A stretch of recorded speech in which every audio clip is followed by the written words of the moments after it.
우리 하나님의 말씀 보도록 하겠습니다. 하나님의 말씀은 구약성경 이사야서 40장 1절부터 5절까지 있는 말씀입니다. 이사야서 40장 1절부터 5절까지 있는 말씀, 저와 여러분이 한 절씩 교독드리도록 하겠습니다. 너희의 하나님이 이르시되 너희는 위로하라, 내 백성을 위로하라.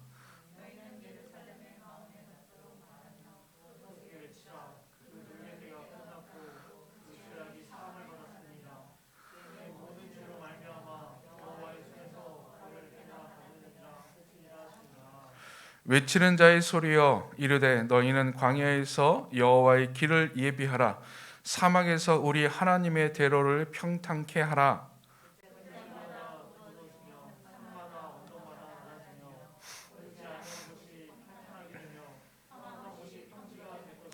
함께 있습니다. 여호와의 영광이 나타나고 모든 육체가 그것을 함께 보리라. 이는 여호와의 입이 말씀하셨느니라. 아멘. 어제 저녁 일입니다. 식당에서 음식을 주문하고 이렇게 앉아서 음식을 기다리고 있는데 옆 테이블에서 이렇게 술을 마시던 두 사람이 있었어요. 남자분인데 한숨을 푹 쉬면서 힘들다고 얘기하는 거예요. 그래서 무슨 얘기인가 이렇게 곰곰이 들어보니까는 이분이 이제 내일부터 다시 또 영업 정지를 당한대. 어떤 가게를 운영하는 분인데 영업 정지, 코로나19로 인해서 업종별로 내일부터 몇 주간 영업 금지령을 당한 업종들이 있습니다. 아마 그 업종을 하시는 분 같아요. 그래서 내일 다시 또 문을 닫아야 된다고 한숨을 푹 쉬더라고요. 그 맞은편에 있던 사람이 뭐 형님 어쩔 수 없죠. 뭐 어떡합니까? 한두 번 합니까? 하면서 체념을 한 소리를 하더라고요. 이 소리를 이렇게 듣는데 아마 그 두 사람만의 문제는 아닐 거예요. 코로나19가 장기화되면서 그리고 백신이 개발돼서 지금 백신이 접종을 하고 있음에도 불구하고 코로나19는 잠잠해지지가 않고 있습니다. 오히려 요즘에 더 기승을 부리고 있지요. 더 위험해요. 그래서 많은 사람들이 이거 언제 끝나나? 이제 뭐 작년 같은 경우는 이제 백신만 나오면 된다라고 생각했는데 이제 백신이 나와도 잠잠해지지가 전 세계적으로 더 크게 유행하고 있습니다. 많이 낙심하고 있어요. 또 하나의 모습이 있는데요. 여러분 요즘에 대박이라고 하는 단어 종종 들어보셨을 것입니다. 많은 사람들이 대박을 꿈꿉니다. 주식 대박, 복권 대박, 부동산 대박, 다 대박합니다. 일확천금을 노리는 것이지요. 뭐 대박 꿈꾸지 않는 사람들이 없어요.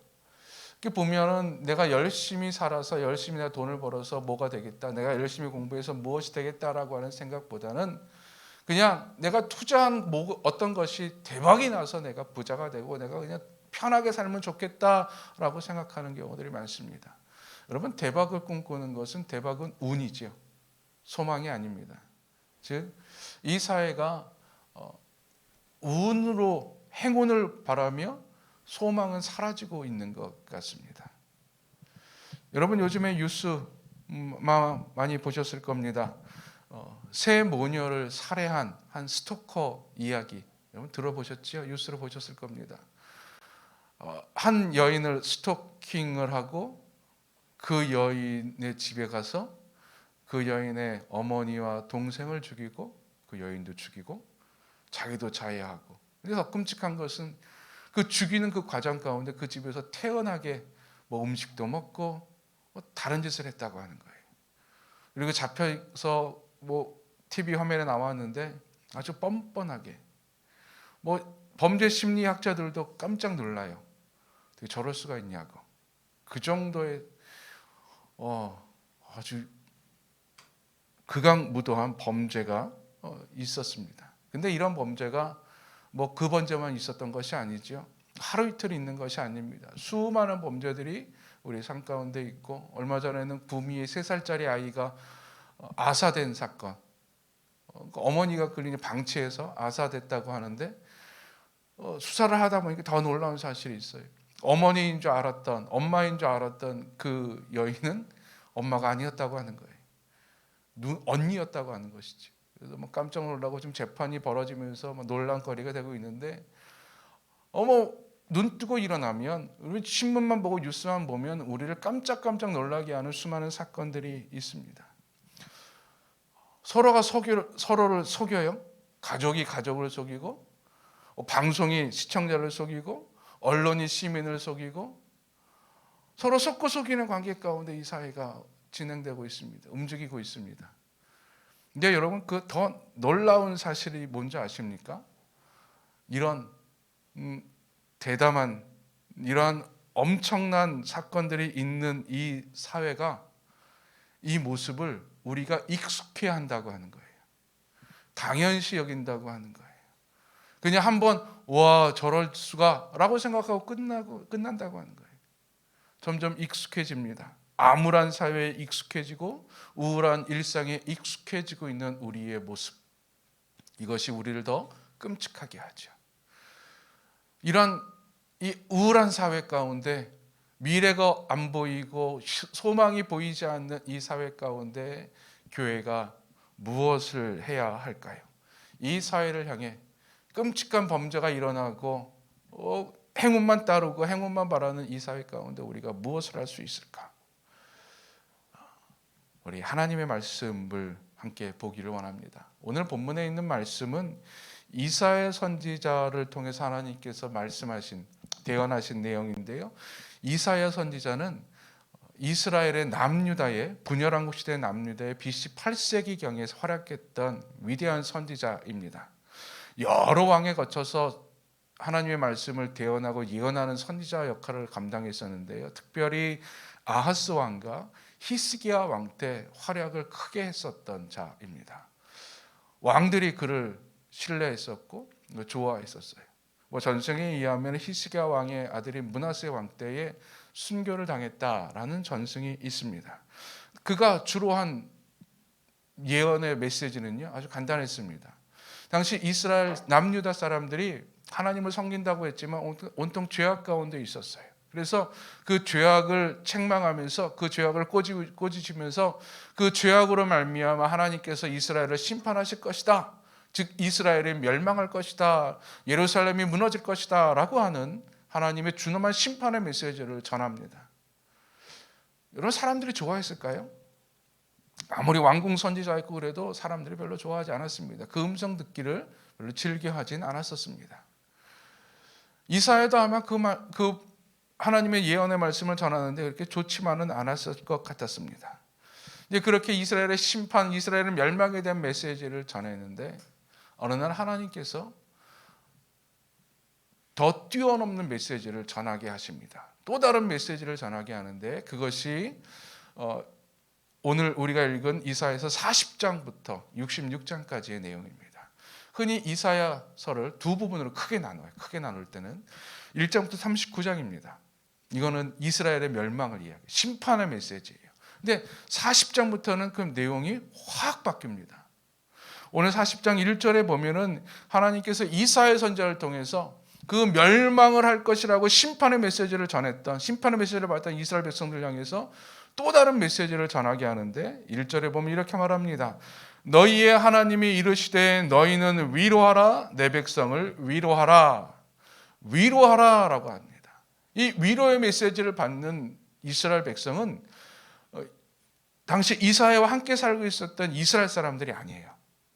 하나님이 위로하라고 했던 것은 이사야와 함께 있었던 이스라엘 백성들은 그나마 희망이 있었어요. 아직까지 나라가 있었고 민족이 있었고, 그래도 우리는 우리는 유지될 수 있어, 우리는 독립을 지킬 수 있어라고 생각했던 자들이었어요. 근데 하나님의 예언대로 이스라엘이 멸망합니다. 바벨론에 의해서 철저하게 유린당해요. 예루살렘 성은 완전히 무너지고 성전까지 다 회파당합니다. 그리고 포로로 끌려가죠. 그리고 수십 년의 세월이 흘러요. 그들에게는 이제 소망이 없습니다. 희망도 없어요. 이미 나라가 한번 망했었기 때문에 나라가 다시 또 회복될 것이라고 하는 소망이 없었던, 그저 포로 생활에 익숙했었던, 처음에는 포로로 끌려가서 힘들고 낯선 문에 적응하느라 어려웠었지만 이건 낯선 거야, 우리는 이스라엘 민족이야 라고 생각했었지만 수십 년이 지나고 난 이후에 거기에 익숙해졌어요. 마치 우리가 일상의 수많은 죄악들 가운데, 흉악범들 가운데 우리가 익숙하게 반응하는 것처럼 이스라엘 민족들도 이제 포로 생활에 익숙해졌어요. 마치 우리가 코로나19 때문에 낙심하며 소망을 잃어버린 것처럼 그냥 하루하루 그렇게 살아가는 것처럼 이스라엘 민족들이 그렇게 살아갔어요. 그래서 하루하루, 여러분 포로 민족이니 뭐 거기서 잘 살아봤자 얼마나 잘 살겠습니까? 그저 잘 적응하고 그들과 어떤 탈 없이 무사히 지내는 것이 그들의 삶의 목표였어요. 그냥 조용히 지내고 있었습니다. 삶의 소망도 잃어버린 그들. 하나님께서 위로하라라고 했던 백성이 바로 그 백성이에요. 즉 이사야에게 먼 후대에 있는 너의 자녀들에게 하나님의 말씀을 예언하라는 거예요. 희망이 없는 자녀들에게, 소망을 잃어버린 자녀들에게, 그저 우울한 현실을 살고 있는 자녀들에게 너는 메시지를 전파하라. 근데 그 메시지가 뭡니까? 위로하라라고 하는 거예요. 위로하라. 이 위로라고 하는 히브리어 단어는요, 나함이라고 하는 단어에서 유래됐다고 하는데, 이 나함이라고 하는 단어는 어떤 이렇게 숨을 크게 내쉬는 모습에서 유래됐다고 합니다. 그래서 이 위로의 히브리어의 뜻은 뭐 비슷합니다. 이거예요. 어떤 거냐면은 힘들고 어려움에 처해 있는 사람 가까이 다가가서 그를 위로하는 거예요. 힘들고 어려움에 처해 있는 사람 가까이 다가가서 이렇게 위로해 주는 것. 이게 하나님께서 위로하라라고 하는 거예요. 즉 하나님께서는 이사야 선지자에게 힘들고 어려운 가운데 살아가고 있는 이스라엘 백성들이 가까이 다가가서 하나님의 말씀으로 그들을 위로하라라고 하십니다. 이것은 이사야가 포로로 끌려가서 포로 생활하고 있었던 이스라엘 민족들에게 전하는 메시지일 뿐만이 아니라 마치 지금 포로 생활처럼 아무런 희망도 없고 우울한 현실을 살아가고 있는 이 사람들에게, 이 사회에, 이 시대에 하나님께서 선포하라고 하신 메시지인 줄로 믿습니다. 위로의 메시지입니다. 즉 하나님은 온갖 죄악 가운데 있고 더러운 가운데 있고 힘들고 어려운 가운데 그저 암담한 현실 가운데 살아가고 있는 이 백성들에게 심판의 메시지를 원하지 않는다고 하는 거예요. 절망의 메시지가 아니라 희망의 메시지를 원하십니다. 위로하라라고 하나님께서 말씀하시는 것이죠. 근데 재미있는 것은 이렇게 말해요. 40장 1절에 보면 너희의 하나님이 이르시되 너희는 위로하라. 여기서 너희는 누굽니까? 너희가 이 백성을, 내 백성을 위로하라라고 하셨는데 너희는 누굴까? 문자적으로 따지면은요, 이사야 선지자입니다. 그러니까 이사야 선지자를 비롯한 선지자 무리들이에요. 선지자 무리들을 하나님께서는 위로를 전하는 자로 선택하십니다. 마찬가지로 이 시대에 하나님의 위로를 전하는 자로 하나님께서는 교회를 선택하시는 줄로 믿습니다. 교회를 선택하셨어요. 근데 여러분, 지금 이 시대의 교회가 이 땅에 진정한 위로와 희망을 전하는 통로가 될 수 있겠습니까? 자격이 된다고 생각하십니까?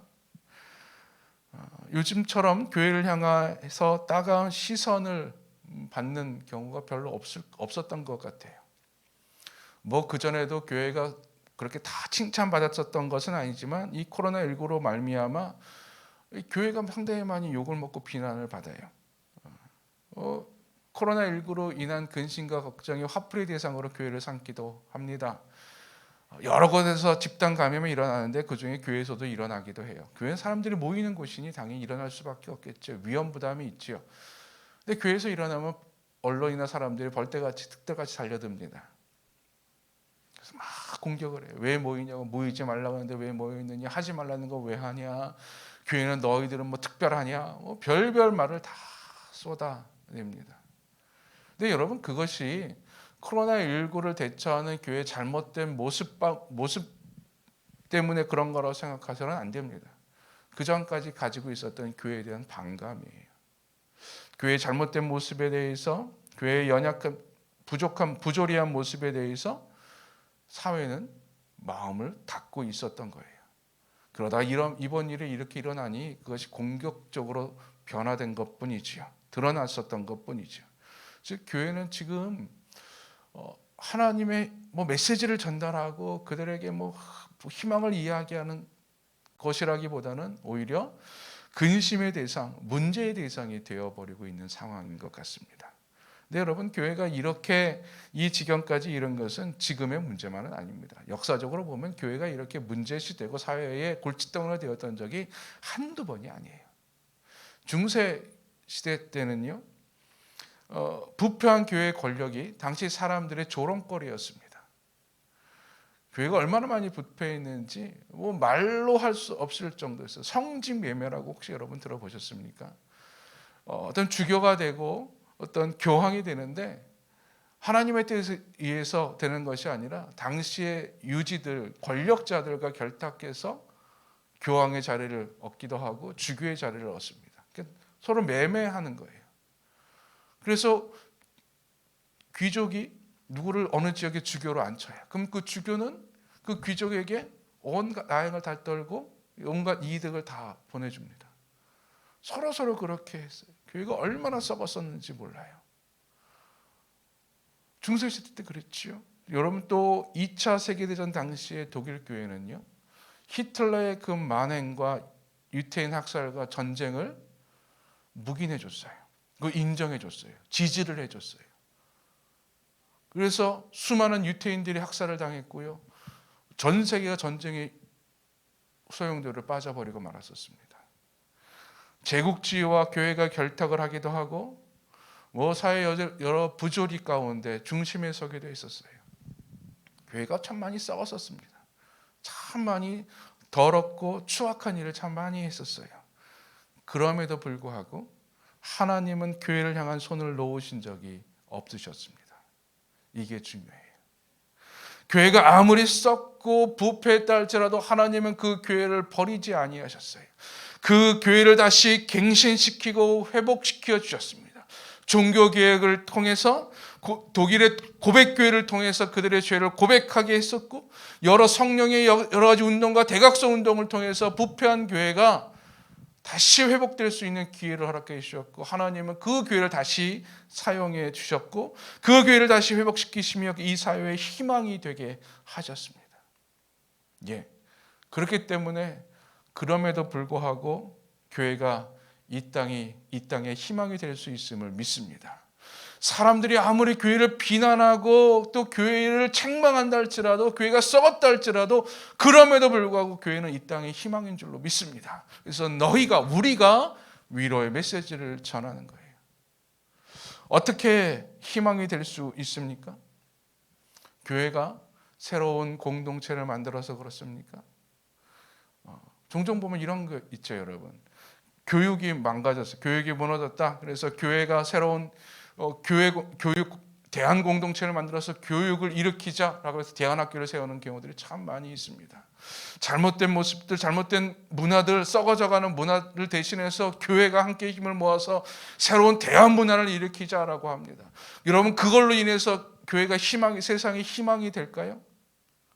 새로운 대안 문화를 만들고 대안학교를 만들고 대안 공동체를 만들어서 세상이 희망이 될 수 있겠습니까? 아니, 탁월한 윤리와 도덕으로 무장해서 세상이 희망이 될까요? 다른 사람들은 다 썩어도 교회는 고결한 성품을 지닌 자들이 모여서 온전한 바른 도덕성으로 살아갈 때 세상이 희망이 될까요? 하나님은 그럼에도 불구하고 교회가 이 땅의 희망인 것이 그런 것이 아님을 이야기합니다.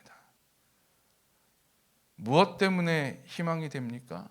하나님의 말씀 때문인 줄로 믿습니다. 하나님의 말씀을 간직하고 있었고, 그 음성을 듣고 그 음성을 이 사회에 전달하기 때문에 교회가 희망이 되는 거예요. 우린 이것을 꼭 기억해야 됩니다. 보잘것없고 같이 추하고 같이 더러운 공동체이지만 교회가 그럼에도 불구하고 하나님의 이 땅에 소망이 될 수 있는 이유는 하나님의 말씀이 있기 때문이에요. 하나님의 말씀으로 부패한 중세교회가 회복이 됐어요. 하나님의 말씀으로 죄악 가운데 있었던 교회들이 회복이 됩니다. 하나님의 말씀으로 세상 가운데 빛의 역할을 감당하게 되고 세상에 희망을 던져주게 되는 공동체가 되는 거예요. 그래서 여러분, 교회는 말씀을 간직하고 있어야 돼요. 하나님의 말씀을 간직하고 있어야 돼요. 왜 이사야가 포로된 이스라엘 민족들에게 희망을 보여줄 수 있고 희망의 희망이 될 수 있었습니까? 이사야가 대단해서요? 지도자가 돼서요? 아니에요. 이사야는 오직 하나님의 말씀만 간직하고 있었기 때문이에요. 하나님이 전하라고 하시고 메시지를 전할 수 있었기 때문에, 전했기 때문에 이사야는 그들의 희망이 될 수 있었던 거예요. 교회는 하나님의 말씀을 가질 때 이 암울한 사회에 희망이 될 줄로 믿습니다. 우리 도심교회가 하나님의 말씀을 간직한, 그럼에도 불구하고 이 땅에 희망이 되기를 간절히 축원드립니다. 그러면 어떻게 이 위로의 메시지를 전해야 되는가? 하나님께서 우리를 택하셔서 이 백성에게 위로를 하라라고 되어 있는데요. 2절에 보면 이렇게 말하고 있어요. 참 멋진 말인데요. 너희는 예루살렘의 마음에 닿도록 말하며 그것에게 외치라. 아멘. 예루살렘의 마음에 닿도록 말해라. 마음에 닿도록 말하라. 상당히 시적 표현인데요. 이건 어떤 의미냐면 그 마음에 말하라 라고 하는 거예요. 너는 예루살렘의 마음에 말해라 라고 이야기해요. 보통 우리가 말할 때는 어디에 말합니까? 귀에 들리게 말해요. 그렇죠? 또 귀에 말하는 거예요. 근데 하나님은 그들의 귀에 들리게 말하라 라고 말씀하지 않고 하나님의 위로를 그들의 마음에 말하라 라고 이야기해요. 이렇게 생각하시면 됩니다. 요나 선지자가요, 아수르의 멸망의 메시지를 간직했어요. 하나님 말씀을 전하는 자가 됐어요. 그래서 여차저차해서 이제 아수르로 갔어요. 얼마나 큰 도시인지 몰라요. 거기서 하나님 말씀을 전하는데 그는 진짜 말씀을 전하기만 했어요. 나는 이게 전하기만 하면 돼. 이 사람들이 들어도 그만, 안 들어도 그만이야. 즉 그들의 귀에 들릴 정도로만 말하고 그냥 끝났어요. 돌아다니면서 아수르 성이 멸망할 겁니다. 죄악 때문에 멸망할 겁니다. 그냥 저기 하고 끝났어요. 자기 역할 다 한 거예요. 반면 예수님이 사역했을 때 일입니다. 한센병 걸린 환자가 예수를 찾아와요. 그러면서 예수에게 무릎 꿇고 이렇게 이야기합니다. 예수님이라면 저의 병을 능히 고칠 수 있음을 내가 믿습니다. 병 고쳐주세요. 예수님의 능력으로 말 한마디로 그 환자의 병을 고칠 수 있었어요. 깨끗해져라 라고 하면 끝났어요. 근데 예수님은 그 깨끗해져라, 내가 원하노니 깨끗해져라 라고 하는 그 말씀을 단순히 그냥 내뱉지 아니하셨어요.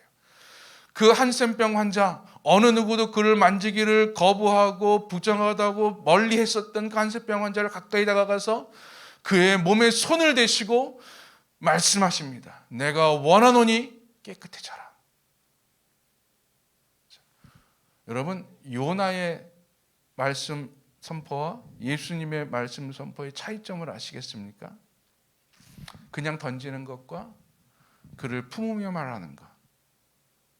즉 하나님께서 이 사회에, 이 암울한 사회에, 죄악된 사회에 하나님의 메시지를 전하라 라고 하는 것은 단순히 이 사회는 하나님께서 다시 회복시켜 주실 것입니다 라고 외치라는 것이 아니라 그들의 마음에 닿도록 그들의 마음을 먼저 공감하고 이 사회의 아픔과 죄악에 먼저 마음을 열고, 교회가 마음을 열고 그들에게 위로의 메시지를 전하라 라고 하는 거예요.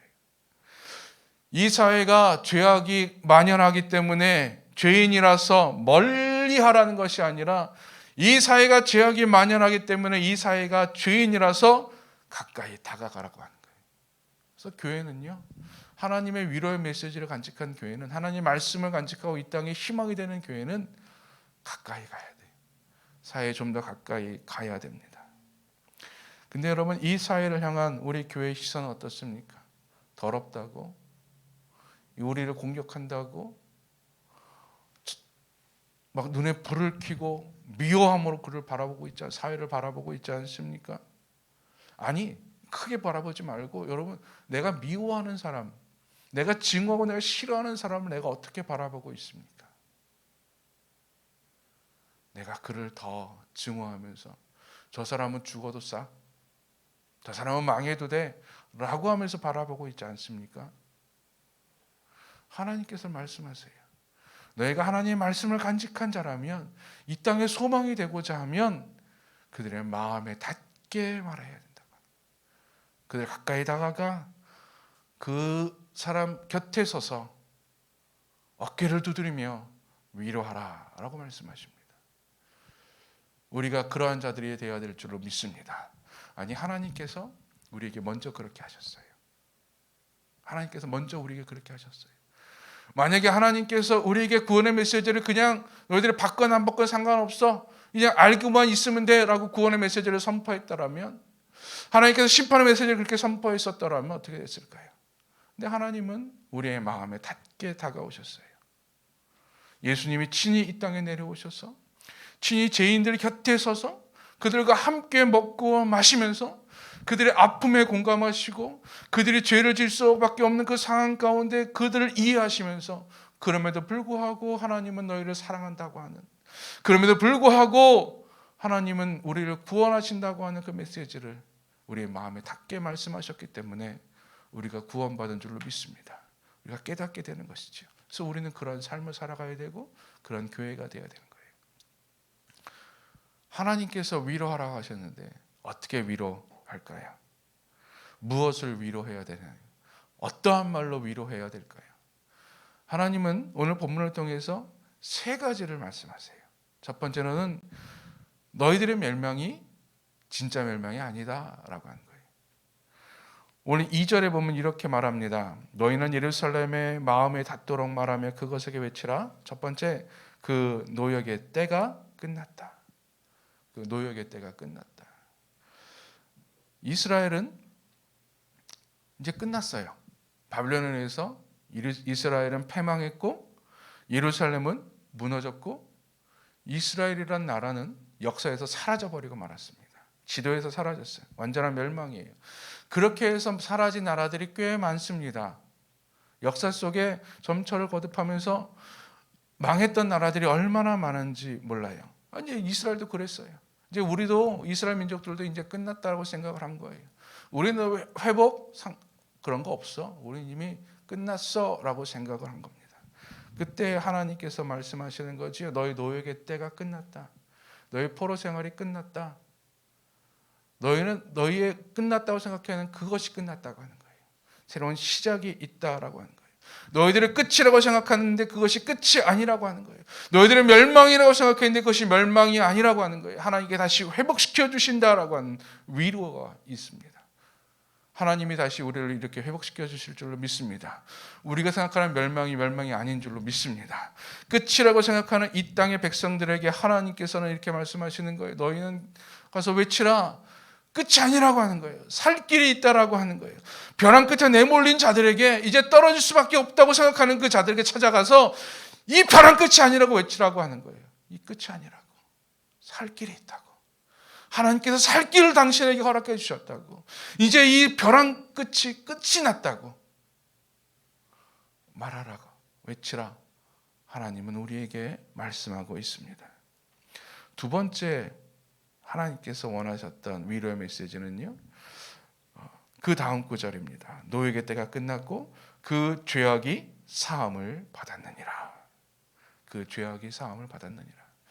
이스라엘을 멸망한 이유는 딱 한 가지입니다. 죄 때문이에요. 이스라엘의 죄로 말미암아 하나님 심판을 받은 것이지요. 그래서 그들은 포로가 됐습니다.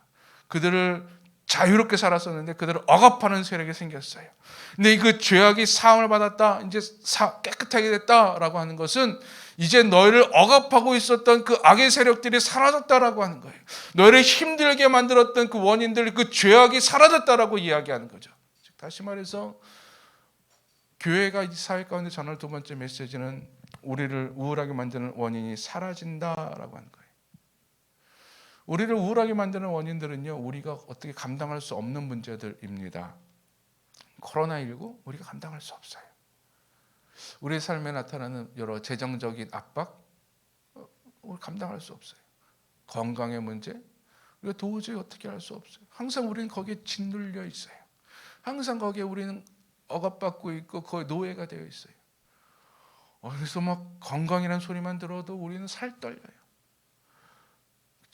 어디서 뭐가 부족하다라는 소리만 들어도 우리는 늘 거기에 노예가 돼서 어떻게 하면 이걸 아껴야 되나, 항상 그렇게 살아요. 근데 하나님께서 말씀하시는 거예요. 이제 거기에 지지 않는다고 하는 거죠. 이제 거기에 매여 있지 않는다고 하는 거예요. 그냥 참으라고 하는 것이 아니에요. 그냥 이 또한 지나가리라, 시간이 해결해 줄 것이다 라고 말씀하시는 것이 아니라 이제 그 죄악이 사함을 받았다, 하나님이 해결해 주신다라고 하는 거예요. 걱정하지 말라. 단순히 걱정하지 않는 것이 아니라 하나님이 해결해 주신다라고 하는 것이죠. 하나님께서 어떻게 해결해 주십니까? 2절 중반 이후에 있는 말씀입니다. 그의 모든 죄로 말미암아 여호와의 손에서 벌을 배나 받았느니라 할지니라 하시니라. 아멘.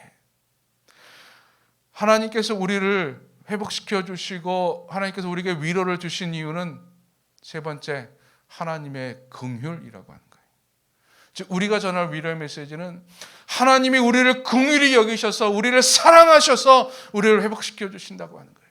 우리를 다시 살게 해주신다고 하는 거예요. 우리를 다시 자유롭게 해주신다고 하는 거예요. 우리를 다시 회복시켜 주신다고 하는 것이죠. 이것이 하나님의 긍휼입니다.